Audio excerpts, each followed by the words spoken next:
আসসালামু আলাইকুম সপ্তম শ্রেণীর সুপ্রিয় শিক্ষার্থী বন্ধুরা, আজকে আমরা গণিতের ফার্স্ট ক্লাসে হাজির হলাম। আজকের ভিডিওতে আমরা গণিত বই সম্পর্কে ধারণা নিব এবং প্রথম চ্যাপ্টারের বেসিক কনসেপ্টগুলো আমরা দেখার চেষ্টা করব। তো ভিডিওগুলো বন্ধুদের মাঝে শেয়ার করে দিবা। যারা নতুন দেখছো তারা চাইলে ভিডিওগুলো বন্ধুদের মাঝে শেয়ার করতে পারো। যারা চ্যানেলটি সাবস্ক্রাইব করেন চ্যানেলটি সাবস্ক্রাইব করে দিতে পারো। আমরা এখন থেকে নিয়মিত তোমাদের গণিত বইয়ের ম্যাথগুলো করাবো এবং বেসিক কনসেপ্টগুলো ক্লিয়ার করার চেষ্টা করব।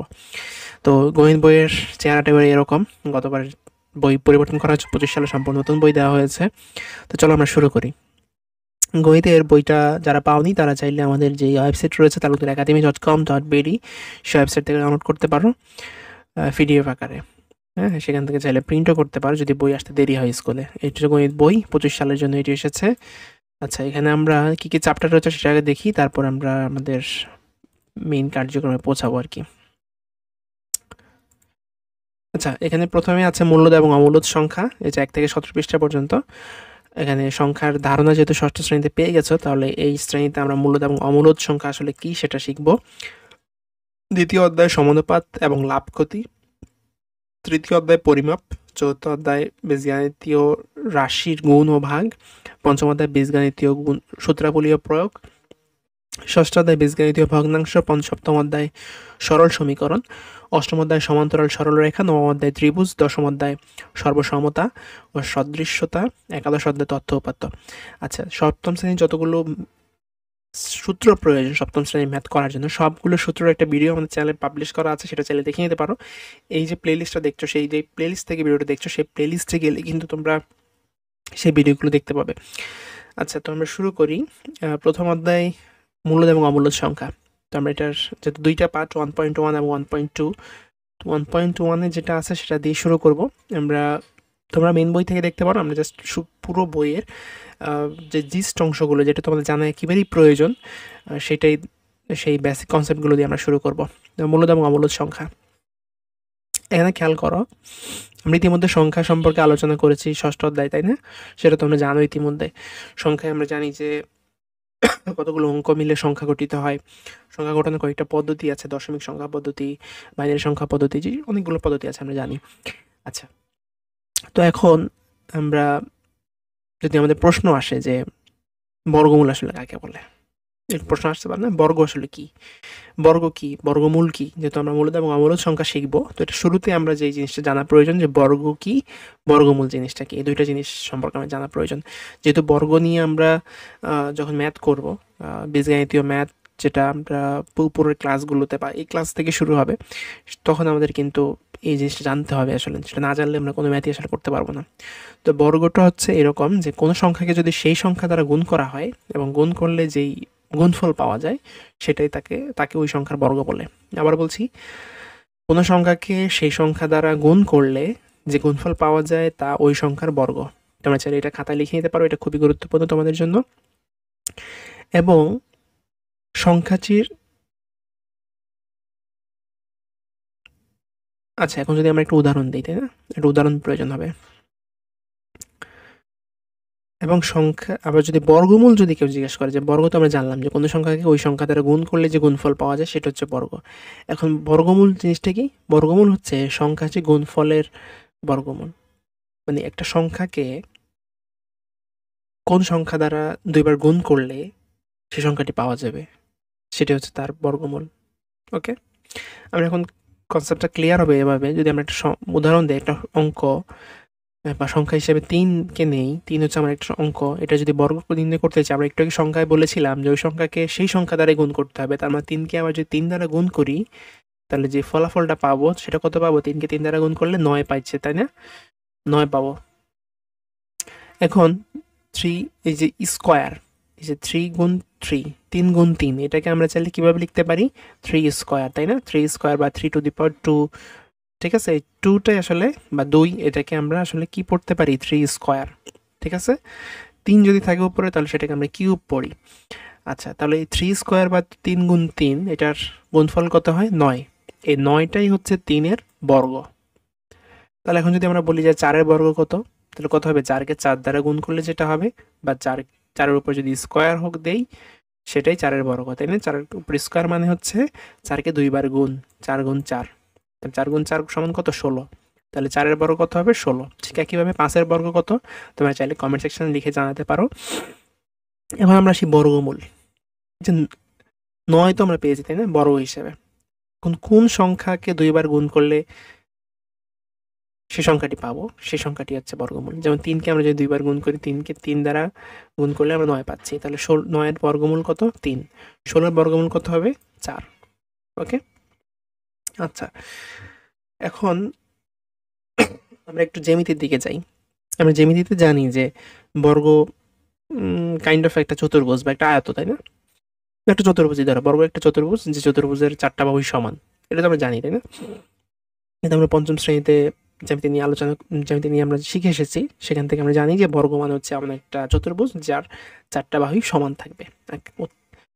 এখন যদি আমরা সেই আলোচনাটাই করি, মানে জ্যামিতি দিয়ে যদি আমরা বুঝতে চাই বর্গ জিনিসটা কি, তাহলে ধরো এটা আমাদের বর্গ। আমরা জাস্ট আঁকাটা সুন্দর হয়নি, কিন্তু এখানে ধরে নাও তোমরা যে এখানে 4টা বাহুই সমান, ঠিক আছে? এখানে 4টা বাহুই সমান। এটাকে ঠিক করা যাবে কি? আচ্ছা, ঠিক করার দরকার নেই। তো এখানে 4টা বাহুই সমান, বা আমরা এখান থেকে নিতে পারি এই যে রেক্ট্যাঙ্গেল থেকে। ধরো আমরা এখানে একটা বর্গ আঁকলাম, এটা একটা বর্গ। ওকে, এই বর্গ থেকে এখন যদি আমরা খেয়াল করি, এটা একটা বর্গ যার 4টা বাহুই কি সমান। এখন আমরা জানি বর্গের 4টা বাহু সমান। একটা বাহু যদি ধরো এ ধরলাম, তাহলে এই বাহু কত? এটাও এ। এটা কত? এটাও এ হবে, এটাও এ। তার মানে এই বর্গের 4টা বাহু যদি সমান, তাহলে প্রত্যেকটা বাহুর মানই, আমি একটা বাহুর মান যা ধরবো সবগুলো বাহুর মানই তাই হবে। তো একটা যদি 3 হয়, প্রতিটা বাহুর মানই 3। একটা 2 হয়, প্রতিটা বাহুর মানই 2। আমরা কোনো মান না ধরে আমরা জাস্ট একক ধরলাম, এ ধরলাম, কনস্ট্যান্ট একটা ভ্যালু ধরলাম, সেটা হচ্ছে এ। এখন তাহলে এই বড় ক্ষেত্রে ক্ষেত্রফল কত হবে? আমরা জানি যে একটা চতুর্ভুজ বা একটা আয়তের ক্ষেত্রফল হচ্ছে দৈর্ঘ্য গুণ প্রস্থ, তাই না? দৈর্ঘ্য গুণ প্রস্থ। তাহলে এখানে দৈর্ঘ্য কত? এ। প্রস্থ কত? এ। তাহলে এ কে এ দ্বারা গুণ, একে এ দ্বারা গুণ করলে কত হবে? এ স্কোয়ার। একে এ দ্বারা গুণ করলে কত হবে? এ স্কোয়ার। তাহলে এ স্কোয়ার, এটা কি একক? বর্গ একক। তাহলে এই দেখো এখানে এখানে কি হচ্ছে, আমরা যখন বর্গ বের করেছি একটা বর্গক্ষেত্র থেকে, তখন সেটা দুইটা বিপরীত বাহুর গুণফল হয়েছে, তাই না? এখন তাহলে বর্গক্ষেত্রের ক্ষেত্রফল যদি এ স্কোয়ার বর্গ একক হয় এবং সেখানে যদি একটা বাহুর মান এ একক থাকে, তাহলে আমরা এটাকে যদি বর্গমূল হিসাবে যদি দেখতে চাই, যে এই বর্গের যদি বর্গমূল বের করতে চাই, তাহলে সেটাকে আমরা কিভাবে বের করতে পারি? আচ্ছা, তার আগে আমরা একটু যদি জেনে নেই, বর্গমূল প্রকাশের একটা চিহ্ন আছে, সেটা কি? সেটাকে বলে রুট। ইংলিশে বলে রুট, বাংলায় বলে বর্গমূল। ওকে, তাহলে বর্গমূল প্রকাশের এই চিহ্নটাকে ইংলিশে বলে হচ্ছে রুট, আর বাংলায় বলে বর্গমূল। আচ্ছা, তাহলে 25-এর যদি বর্গমূল বোঝাতে চাই আমরা, ধরো সাপোজ 25কে আমরা বর্গমূল বোঝাতে চাই, তাহলে কিভাবে লিখবো? রুট ওভার 25, তাই না? বা বর্গমূল 25-এর বর্গমূল। সরি, আমার লেখাটা সুন্দর হয়নি। 2 আর এখানে 5। তাহলে আমরা যদি 25-এর বর্গমূল বোঝাতে চাই, এভাবে বোঝাতে পারবো, তাই না?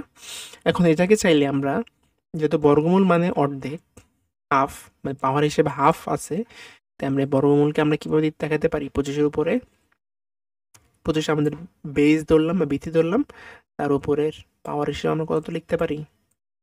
হাফ বা 2/1। ওকে, আচ্ছা, এখন এটার মানে আসলে কি?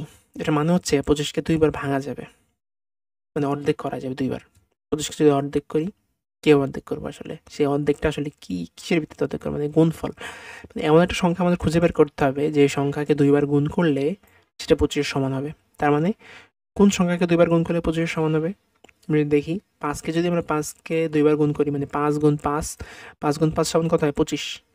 তাহলে আমরা দেখতে পেলাম যে 5কে যদি 2 বার গুণ করি সেটা 25 হচ্ছে, সেটা হচ্ছে 5-এর বর্গ।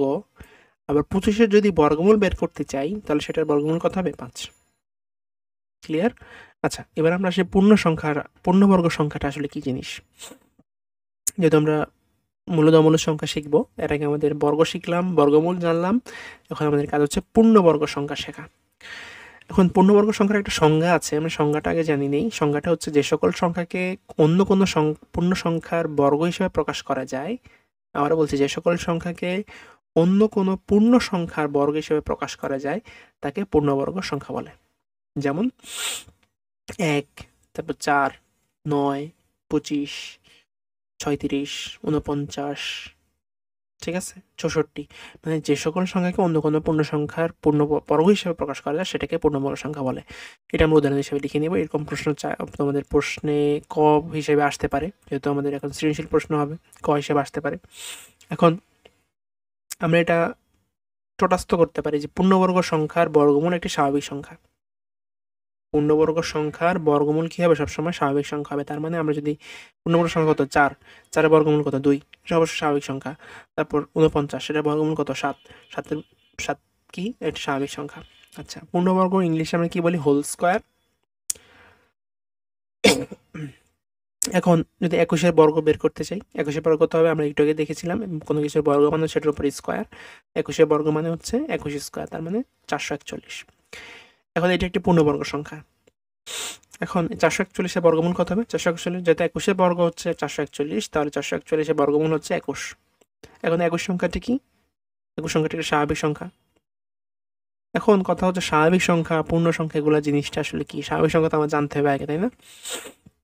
এখন দেখো, স্বাভাবিক সংখ্যার একটা শর্ত আছে বা মানে সংজ্ঞা আছে, যে এই জিনিসটাকে আমরা স্বাভাবিক সংখ্যা বলতে পারি। কখন বলতে পারি? যখন সংখ্যাটা 0 থেকে বড়, খেয়াল রাখবো অবশ্যই 0 থেকে বড় হইতে হবে, তার মানে 0-এর চেয়ে ছোট, মানে ঋণাত্মক সংখ্যা হইতে পারবে না, অবশ্যই ধনাত্মক সংখ্যা হইতে হবে। প্রথম শর্ত হচ্ছে এটা। তাহলে স্বাভাবিক সংখ্যার প্রথম শর্ত হচ্ছে সেটা ধনাত্মক হবে, তার মানে 0 থেকে বড় হবে।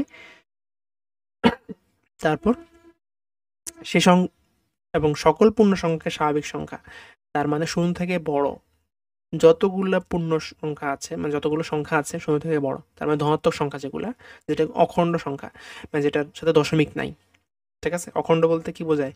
এটা পূর্ণ সংখ্যা, মানে এখানে কোনো ভাঙা কিছু নাই, সোজা কথা কোনো ভগ্নাংশ নাই, সেটাই হচ্ছে আমার পূর্ণ সংখ্যা। এটা খেয়াল রাখবা।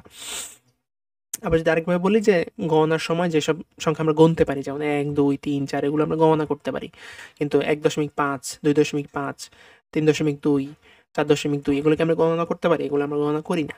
তাহলে এটা কিন্তু পূর্ণ সংখ্যা হবে না। তাহলে পূর্ণ সংখ্যা কোনগুলো? যেগুলো 0 থেকে বড়, সকল ধনাত্মক সংখ্যাকে আমরা কি বলি? পূর্ণ সংখ্যা বলি, সরি, স্বাভাবিক সংখ্যা বলবো। আচ্ছা, এখন পূর্ণ সংখ্যা জিনিসটা আসলে কি? যেহেতু স্বাভাবিক সংখ্যা পূর্ণ সংখ্যা থেকে এসেছে, আমরা বলেছিলাম যে 0 থেকে বড় সকল পূর্ণ সংখ্যাকে আমরা স্বাভাবিক সংখ্যা বলি। তাহলে এখন পূর্ণ সংখ্যা কি? পূর্ণ সংখ্যা হচ্ছে যেসব সংখ্যার কোনো ভগ্নাংশ থাকে না। তো পূর্ণ সংখ্যার আরেকটা শর্ত আছে, সেটা হচ্ছে সেটা 0-এর চেয়ে কম হতে পারে। কি হতে পারে? 0-এর চেয়ে কম হতে পারে, তার মানে এটা মাইনাস হতে পারে, নেগেটিভ হতে পারে, ঋণাত্মক হইতে পারে। তাহলে পূর্ণ সংখ্যা ঋণাত্মক হইতে পারে, তবে স্বাভাবিক সংখ্যা কখনোই ঋণাত্মক হবে না। পূর্ণ সংখ্যার সংখ্যা কি তাহলে? যে সমস্ত সংখ্যার কোনো ভগ্নাংশ থাকে না তাদেরই পূর্ণ সংখ্যা বলে। তার মানে কোনো ভগ্নাংশ থাকতে পারবে না, দশমিক থাকতে পারবে না, বা কোনো ভগ্নাংশ আকার থাকবে না, তবে পূর্ণ সংখ্যা সেটা ঋণাত্মক হতে পারে, ধনাত্মক হতে পারে, ঋণাত্মক হতে পারে। এটা হচ্ছে পূর্ণ সংখ্যার সংজ্ঞা। পূর্ণ সংখ্যা অসীম। অসীম মানে অসীম, তুমি যতগুলো সংখ্যা বানাইতে পারো, মানে 0 থেকে 9 পর্যন্ত অঙ্ক নিয়ে যতগুলো সংখ্যা তোমরা বানাইতে পারো ইচ্ছা মতো, তত পর্যন্তই পূর্ণ সংখ্যা চলতে থাকবে। তার মানে পূর্ণ সংখ্যা হচ্ছে ইনফিনিটি টাইমস চলতে পারবে। এখন বর্গ সংখ্যার একটা ধর্ম আছে, এটা আমরা নেক্সট ক্লাস আলোচনা করব। তারপর আমরা মেইন চ্যাপ্টারে যে ম্যাথগুলো আছে 1.1-এর, সেই ম্যাথগুলো করব, ঠিক আছে? তো টিল দেন টেক কেয়ার। আর ভিডিওটি বেশি বেশি বন্ধুদের শেয়ার করে দিতে পারো, যাতে তোমার বন্ধুরা দেখে উপকৃত হতে পারে। ধন্যবাদ সবাইকে। দুইটা টেলিগ্রাম চ্যানেলের সাথে আমরা পরিচয় করে দিব। একটা হচ্ছে Daraz offer and review channel. এই টেলিগ্রাম চ্যানেলে আপনারা দারাজের সকল অফার এখানে পেয়ে যাবেন। কোন পণ্যটি সবচেয়ে কম দামে এখানে কিনতে পাবেন, দেখেন এখানে জ্যাকেটটি সবচেয়ে কম দামে পাবেন, কখন পাবেন, কীভাবে পাবেন, কোন কোন বাউচার এখানে ব্যবহার করতে পারবেন, কী কী ডিজাইনের রয়েছে, ফ্লাক্স দেখতে পাচ্ছেন। এখানে সকল পণ্য, দারাজের যত পণ্য আছে, কোন পণ্যটা কখন ছাড়া আছে সেটা দেখার জন্য এখান থেকে আপনারা এই লিঙ্ক থেকে ডাউনলোড কিনতে পারবেন আপনার দারাজের পণ্যগুলো। এখানে দারাজের সকল অফার দেওয়া থাকে। আমরা এই গ্রুপের লিঙ্ক বা টেলিগ্রাম চ্যানেলের লিঙ্ক ভিডিও ডেসক্রিপশন বক্সে দিয়ে রাখবো। এছাড়াও আপনারা চাইলে t.me/দারাজ অল অফার বিডি এই লিঙ্কে গিয়েও আপনারা কিন্তু এই টেলিগ্রাম চ্যানেলে যুক্ত যেতে পারেন। এই টেলিগ্রাম চ্যানেলে যাবতীয় সকল অফার পেয়ে যাবেন। আচ্ছা, আরেকটা চ্যানেল আছে, সেটা হচ্ছে গভর্নমেন্ট জব সার্কুলার বিডি। এখানে আপনারা কিন্তু সরকারি সকল সার্কুলারগুলো খুব সহজে পেয়ে যাবেন। এই চ্যানেলটির লিঙ্ক হচ্ছে টেলিগ্রাম t.me/গভর্নমেন্ট জব সার্কুলার বিডি। এই ওয়েবসাইটের লিঙ্ক, এই দুইটা চ্যানেলের লিঙ্ক ভিডিও ডেসক্রিপশন বক্সে দেওয়া থাকবে। আপনারা চাইলে সেখান থেকে এই চ্যানেলগুলোতে যুক্ত হয়ে যেতে পারেন।